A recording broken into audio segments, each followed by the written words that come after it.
Kasper again. Today I'm going to be talking about masts and mast extensions. And please remember, these are only my experiences that I share.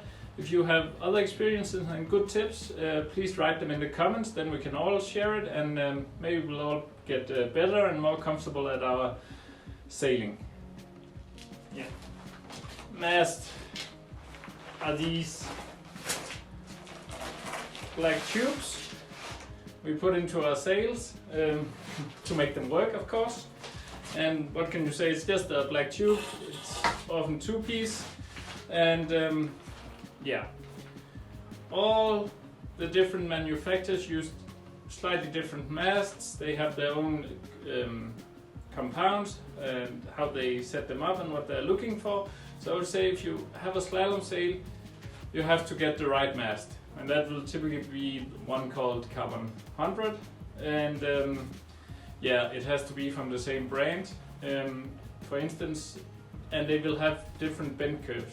For example, I sail Avanti, I sail Waves, I sail Slalom, and the Wave masts in RDM 100 has a different bend curve than the RDM mast 400 for my 5.6 Slalom speed sail.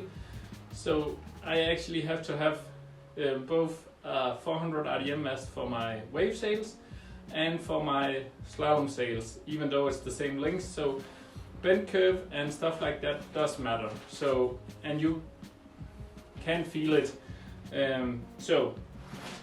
What I always do is take my white marker and write on the sail back, on the mast back.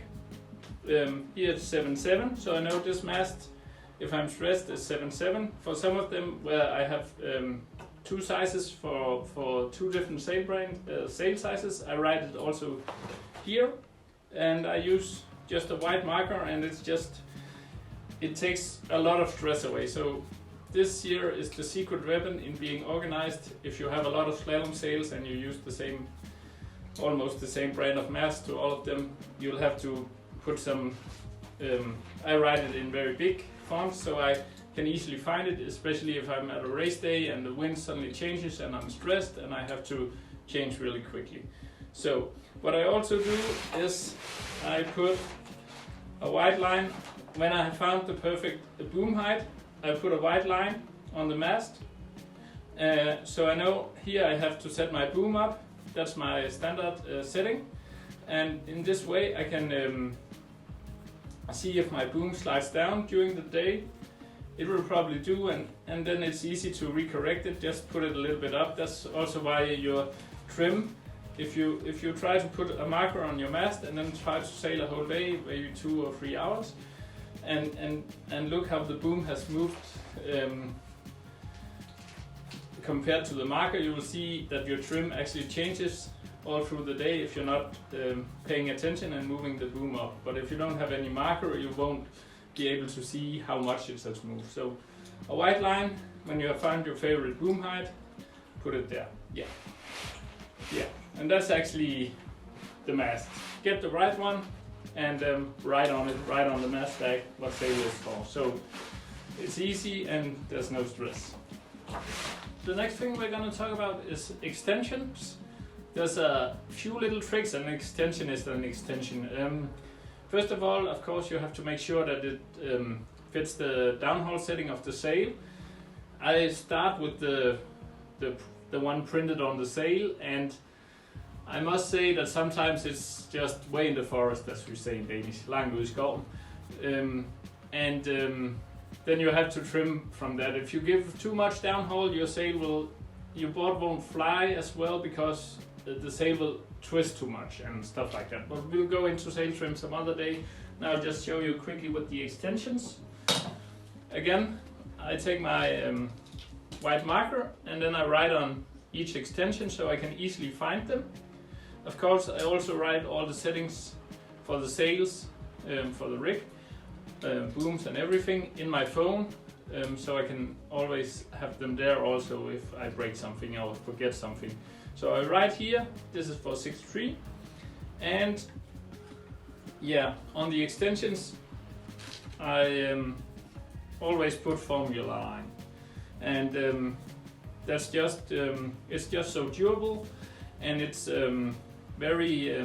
It takes a lot of what do you call it? It's easier to pull a sail with a formula line than a sail with a regular line, because there's less resistance in pulling on a formula line. So as you can see, I use the duotone Uni XT, which I think is pretty innovative.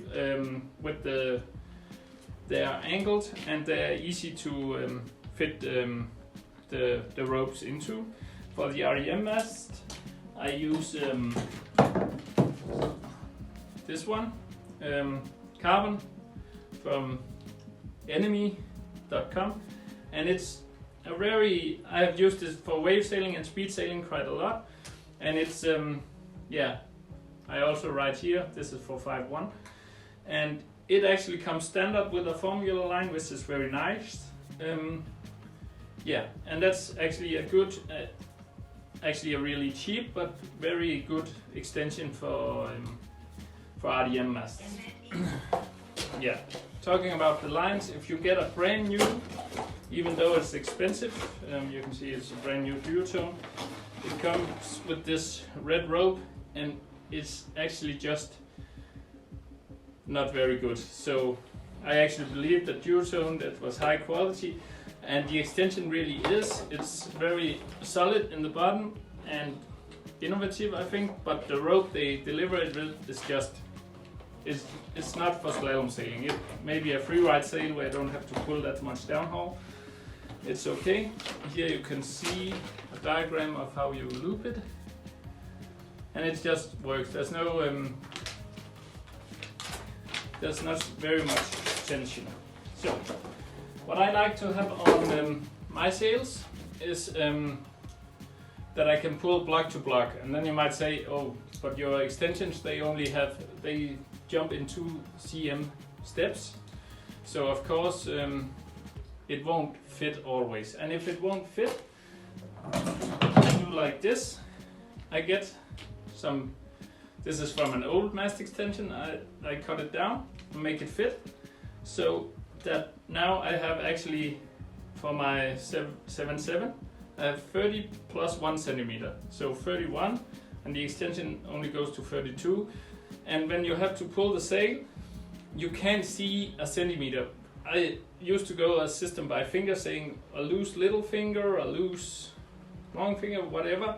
But when you're pulling, you can't see what finger fits, and it's very difficult to release just the right amount of tension afterwards. So I put something like this on if it doesn't fit with the perfect downhaul, and then I know when I pull my downhaul, I just have to pull block to block, and then it's perfect. Every time I always use the same downhaul setting when I find the perfect one, because then I can just trim the power of the sail with the boom, as we have talked before in an earlier video, and that's just it. So just make a small extension.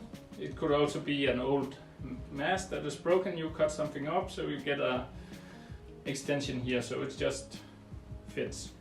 Yeah. And the last thing,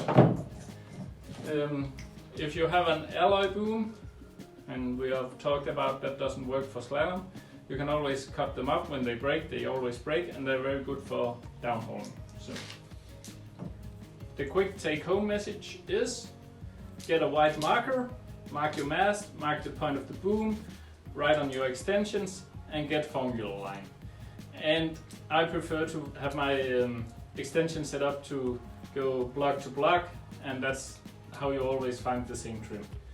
Yeah, that's it for today. I think if the weather gets better, right now it's raining cats and dogs, I might be able to make a video about sail trim for the next time, and hope to see you on the water soon.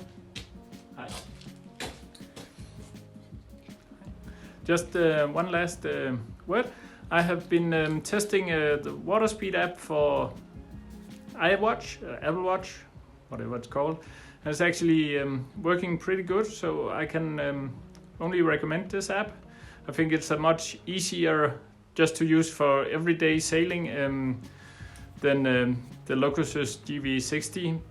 Of course, you have to use the Locusus for speed competitions, but just for everyday sailing, I think the Apple Watch with the Waterspeed app is really good. I will show you a picture of my last session. It was with 7.7 and switching around different 47 fins, trying it out, and it's actually really nice that you also get some speed graphs.